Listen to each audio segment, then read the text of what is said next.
আসসালামুআলাইকুম, আপনারা সকলে কেমন আছেন? আশা করি আপনারা সকলে ভালো আছেন এবং সুস্থ আছেন। তো আমি লিনিয়ার অলজেব্রা নিয়ে ধারাবাহিকভাবে ভিডিও আপলোড করছিলাম। আজকে আমি আলোচনা করব লিনিয়ার অলজেব্রা চ্যাপ্টার 2 নিয়ে, যা কিনা বলা হচ্ছে ভেক্টরস ইন Rn এবং Cn। ওকে, এবং এই চ্যাপ্টারের আজকে আমার হচ্ছে সপ্তম লেকচার। আমি ইতিমধ্যে 6টি লেকচার আপলোড করেছি। আপনারা যদি দেখা না থাকে অবশ্যই দেখে নেবেন, তাহলে এই লেকচারগুলি বোঝা অনেক সহজ হয়ে যাবে। ওকে, আচ্ছা, তো আমি কথা না বলে মূল আলোচনা শুরু করব। তো এখানে বলা হচ্ছে एग्जांपल 12, যদি u সমান এই মানটা হয় এবং v সমান এই মানটা হয়, তাহলে আমাদের u ডট v অর্থাৎ u আর v এর আমাদের ডট গুণন করতে হবে, আর একবার v কে সামনে রেখে u কে পরে রেখে ডট গুণন করতে হবে। ওকে, আচ্ছা, তো আমি কথা না বলে মূল আলোচনা চলে যাই। সলিউশন দেয়া আছে given that, আচ্ছা, u সমান হচ্ছে 1 প্লাস i, 2, 3 মাইনাস i এবং b সমান দেয়া আছে মাইনাস i, 4, 2 প্লাস i। এখন আমরা করব কি, অতএব প্রথমে এক নাম্বারটা সলিউশন করব u ডট v সমান, তাহলে আমাদের প্রথমে করতে হবে কি, u এর মান বসাতে হবে। তাহলে 1 প্লাস i, 2, 3 মাইনাস i, তারপরে দেয়া আছে ডট, তাহলে আমি ডট চিহ্নটা দিয়ে দিলাম, v জায়গায় v এর মানটা বসাবো, তাহলে মাইনাস i, 4, 2 প্লাস i। এখন আমরা এই যে ডট গুণন করার নিয়ম অনুসারে আমরা কি জানি, যদি এমন থাকে যে u1, u2, u3 এর সাথে ডট গুণন করব আমরা হচ্ছে v1, v2, v3, তাহলে কিভাবে লিখতে পারি, u1 এখানকার মানটা যেমন আছে তেমন থাকে, আর এখানে থেকে যখন আমরা গুণন করব তখন v1 এর মাথায় বার চিহ্নটা চলে আসে, তারপর হয় প্লাস, মানে u2 যেমন আছে তেমন থাকবে, আর v2 টা এখানে যখন আসবে তখন এর মাথায় বার চলে আসবে, প্লাস u3 যেমন আছে তেমন থাকবে, এখানে v3 এর মাথায় কি চলে আসবে, বার চলে আসবে। তো এইভাবে ডট গুণন করতে হয় এই চ্যাপ্টারে। ওকে, আচ্ছা, তাহলে আমরা ঠিক একই ভাবে মানে 1 প্লাস i যেমন আছে তেমন থাকবে, আর এই মাইনাস আইটা যখন এখানে নিয়ে আসবে তখন এর মাথায় বার চলে আসবে, তারপর সূত্রের প্লাস 2 যেমন আছে তেমন থাকবে, এখানে 4 যেহেতু বাস্তব সংখ্যা কাজে 4 ও যেমন আছে তেমন থাকবে। ওকে, আচ্ছা, আর এখানে 3 মাইনাস i, আর এখানে যখন 2 প্লাস i নিয়ে আসবে তখন 2 প্লাস i এর মাথায় বার চলে আসবে।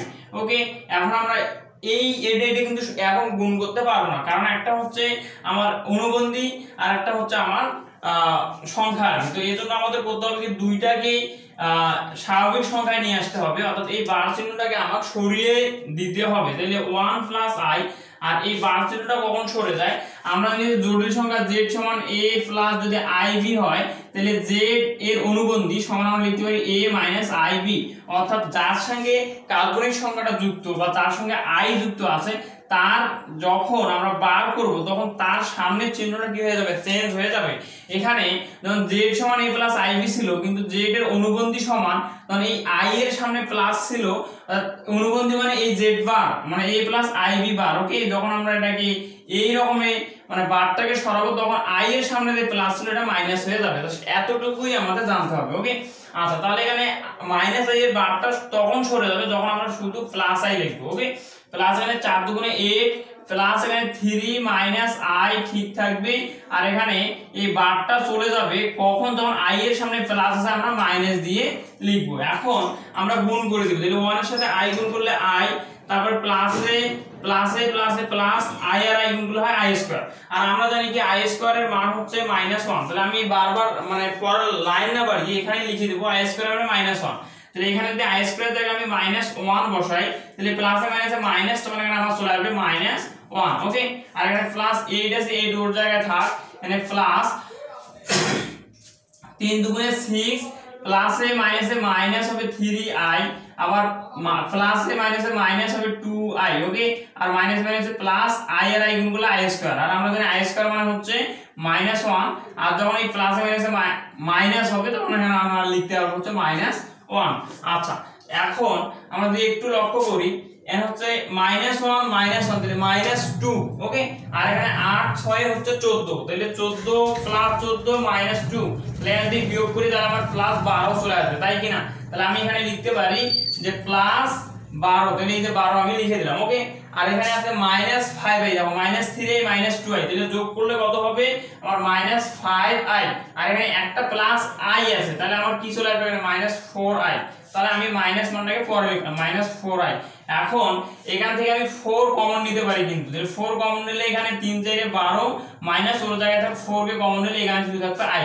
এটাই হচ্ছে আমার একটা অ্যানসার। ওকে, তাহলে আমরা এক নম্বরের অ্যানসারটা হলো u.v সমান পাচ্ছি হচ্ছে 4 * 3 - i। এটাই হচ্ছে আমার একটা অ্যানসার। এখন আমি পরের অংশটা, অর্থাৎ আপনারা স্ক্রিনশট নিয়ে নেন অথবা আপনারা নোট করে নেন। ওকে, আর এখন আমি 2 নম্বরটা সমাধান করব। আচ্ছা, 2 নম্বরে বলা হচ্ছে যে v ডট ইউ সমান আমাদের ডট গুণন করতে হবে আর কি। v কে সামনে রেখে ইউ কে পরে রেখে এদের দুজনের মধ্যে কি করতে হবে, ডট গুণন করতে হবে। তাহলে v এর মানটা আমি এখানে বসাই দেই -i, 4, 2 + i, তারপর হচ্ছে ডট দিয়ে ইউ এর মান। তাহলে ইউ এর মান হচ্ছে 1 + i, 2, 3 - i, তাই কি না? তাহলে এখন যদি আমি গুণ করে দিই, তাহলে প্রথমে ওই -8 যেমন আছে তেমন থাকবে, আর এখানে যখন 1 + i লিখব তখন এর মাথায় বার চলে আসবে, প্লাস 4 যেমন আছে তেমন থাকবে, 2 যেমন আছে তেমন থাকবে, কারণ এটা হচ্ছে বাস্তব সংখ্যা। আচ্ছা, আর এখানে 2 + i আর এখানে 3 - i যখন আমরা গুণ করব তখন এর মাথায় বার চলে আসবে। এখন বারটাকে আমাকে সরিয়ে দিতে হবে, তাহলে এখানে 1 - i চলে আসবে। কেন?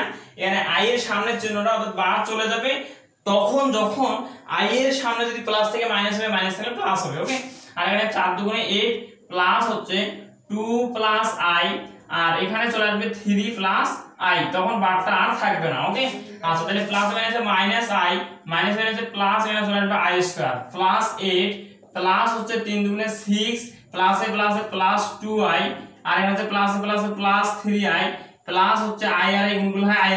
তাহলে i² যায় -1 বসাবো, কিন্তু তার আগে আমরা একটু কাজ করে নেই। এখানে 2i + 3i, তাহলে আমার হচ্ছে +5i, আর এখানে একটা -i আছে, তাহলে -i আমি বসাই দিলাম। ওকে, আর এখানে i² আর -1 বসলে প্লাস মাইনাসে -1 -1 চলে আসবে। ওকে, আর এখানে 8 6 14, তাহলে +14 বসাই দিলাম। এটা আমার নেওয়া হয়েছে, এটা নেওয়া হয়েছে, এটা i² এর মান তখন -1 চলে আসবে। তাহলে একটু লক্ষ্য করি, 5i থেকে -1 বাদ দিলে হবে 4i, তাই কি না? আর 12 থেকে এই -1 তাহলে -2, তাহলে 14 থেকে -2 বাদ দিলে হবে আমার 12। কত? 12 + 12, তাহলে এখানে আমি বসাবো হচ্ছে +12। তাহলে এখান থেকে যদি 4 কমন নেওয়া হয় তাহলে থাকবে i প্লাস হচ্ছে 3 4 12 3, অথবা আমরা এটাকে এভাবে লিখতে পারি যে 3 প্লাস হচ্ছে আমার i। ওকে, আর এটাই হচ্ছে আমার 2 নম্বরের অ্যানসার, 4 × 3 + i।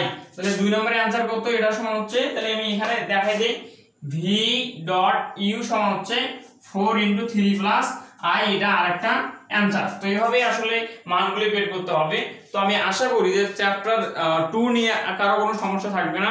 আর যদি কোনো ম্যাথ করতে গিয়ে আপনারা সমস্যা বোধ করেন তাহলে অবশ্যই তার ফিকচার নিয়ে আপনারা গ্রুপে শেয়ার করতে পারেন।